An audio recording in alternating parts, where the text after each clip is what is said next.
Okay, today on the bench, we've got this Beckman Duostat RD2 regulated DC power supply. This was a high voltage power supply, probably from the 1960s.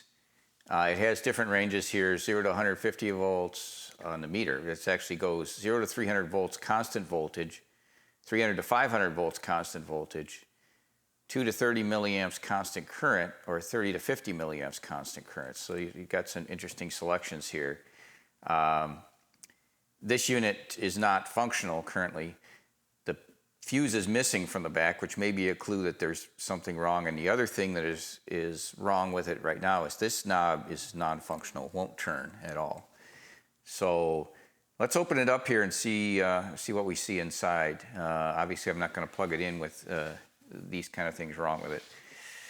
Okay, so let's take a look here.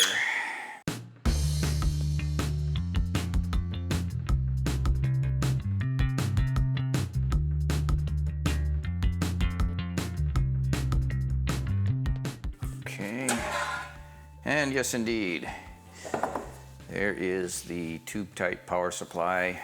Take a look at that there. Man, it makes an awful squeak.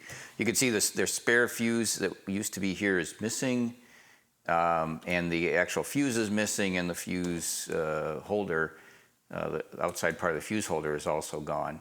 The tubes are all there, it looks like. There's a relay back here, probably for turning on and off the output, I would guess.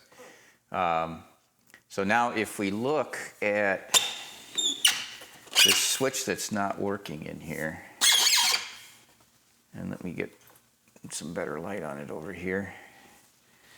Yeah,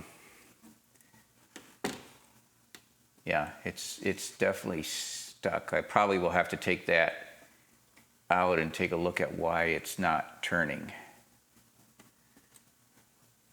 All right, so let me do that and see what I find.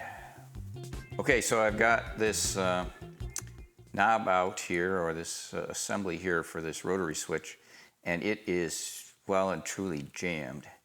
It really doesn't want to turn at all. I did get it to turn, but it takes an incredible amount of force.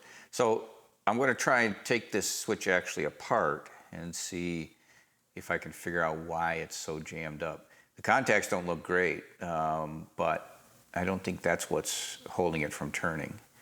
So I will try and pull this switch apart and see what I can find. You can see there's two screws here that hold it together. Let's see if I can get in there a little bit more. Yeah, so these two screws here hold that together. And if I take that apart, maybe I can get this sandwich of switches apart and see where it might be binding up. So I did get the switch apart, and it turns out that this was the section of it, the front section here, that was pretty much jammed up. So with the help of some penetrating oil and some WD-40 and just moving it back and forth or so forth, I was able to get it so now it functions as it should. So now it's a matter of putting the switch back together here, and I will also put some contact cleaner on the switch contacts for these rotary switches and put it all back together, and we'll move on to the next step then. So here's the unit back together again. As you can see, this switch works very nicely now. I'm going to set it on the 0 to 300 volt scale. I'm going to go ahead and turn it on. It's plugged in now to a variac over here. So I'll turn it on and just turn it up a little bit here. And then I'm going to bring the variac up slowly. I found a 2.5 amp slow blow fuse, which is what this requires, and a cap for the fuse holder so that I could actually install it. And I'm going to see now if we can get it to work here. So I'm going to turn it up slowly. All right. Here we go. We're going to turn up the voltage here slowly with this turned on. There you can start to hear a little humming. Maybe that's the relay back there. Okay, as we reach about 90 volts here, the tubes turn on, the relay comes on, The relay probably doesn't like to be turned up slowly like that. And now we're up to 120 volts. You can see the meter has gone up now to what looks like roughly 100 volts on this scale. So let's turn the voltage down here. And I'm going to put a meter on it. The tubes are all glowing very nicely back there. I'm going to attach this meter here. And it's now reading 9 volts.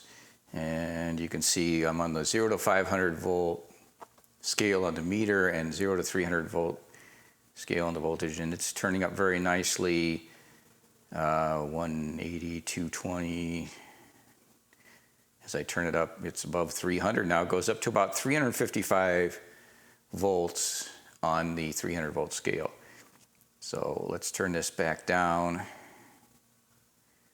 The meter responds nicely there. And now I'm on the 300 to 500, so you can see the voltage jumps up immediately to 270.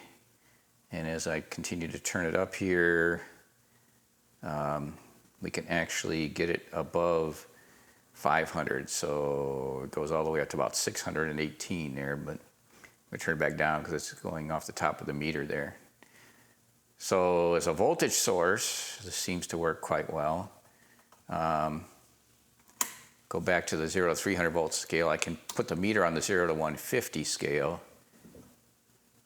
So let's see where it settles in here. Oh, I guess because I got it turned down here. Let's turn it up a little bit. About 50 volts is what it says on the meter. It's exactly agreeing with the multimeter over here, 50 volts. 100 volts right there. And 150 is really close. Yep. Yes, the meter, the analog meter on the front of the instrument is reading very nicely. If I put it on the 500 volt scale here, it should read about 100 volts here, 99. Yes, it's extremely close. About 200 volts here. That's good. That's 202. About 300 volts here, 298. Yeah, so this is great. The meter is very linear with the voltage here. And if I turn it up here, that should be right at 500 volts. If I can get the meter to line up, yep, 493. And should be close to 400 volts, 391. Yeah, so the meter is reading quite well.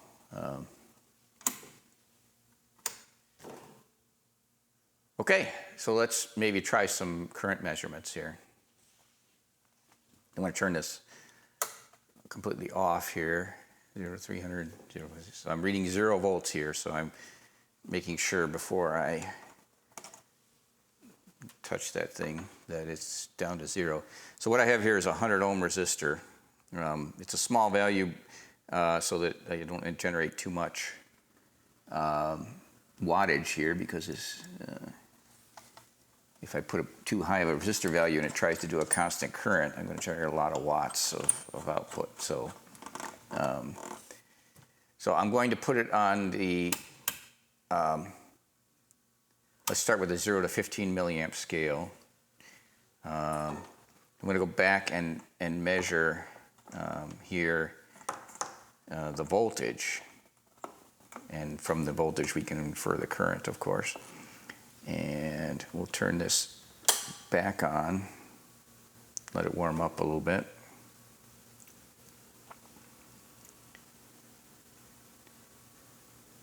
All right.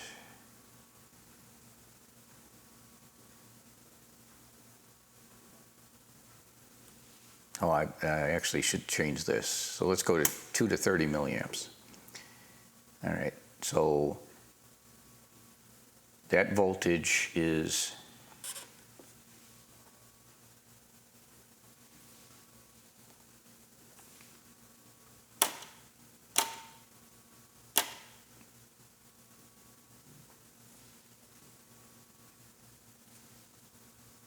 okay.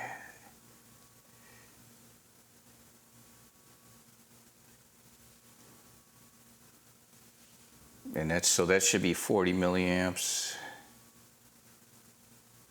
No, I'm sorry, 0 to 15 is about 12 milliamps, and I got 1.22 volts. So that's it, is about 12 milliamps there. Let's go down to 10 milliamps.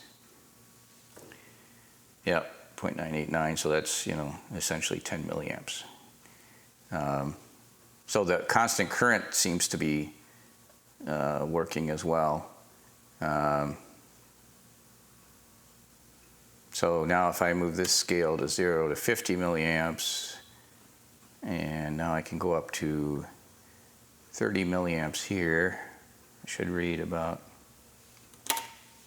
3 volts over here, 3.00, look at that. All right, that's pretty close. And then if I switch this to 30 to 50, all right, so now I've got 50 milliamps there, reading 4.93. So yes, the constant current seems to be working as well, although I'm not varying the resistance here, but it is putting out the current that it's supposed to. So that's looking good too. Now it's a little unclear to me what these buttons are for. Well, okay, that seems to zero it out. And the red button, I'm not sure it does much of anything. But the current goes to 0, although the voltage stays. Maybe that's just for the meter. It's just zeroing the meter, I guess, for the milliamp scale. Okay, so we have a functioning power supply here now, and it looks like it's working as it should. So once again, a pretty simple repair. It really turned out to be this switch here that was the problem. It was frozen up, after whatever 50 or 60 years of maybe not being used or being used. This thing froze up, and now that switch is back to working, it all seems to work well. I haven't gone through and checked the capacitors and the resistors and all of that in here. If I want to start using it on a regular basis, I'll have to go through it and make sure those are all okay. But based on the functionality of the unit here, it all looks really good. Thanks for watching.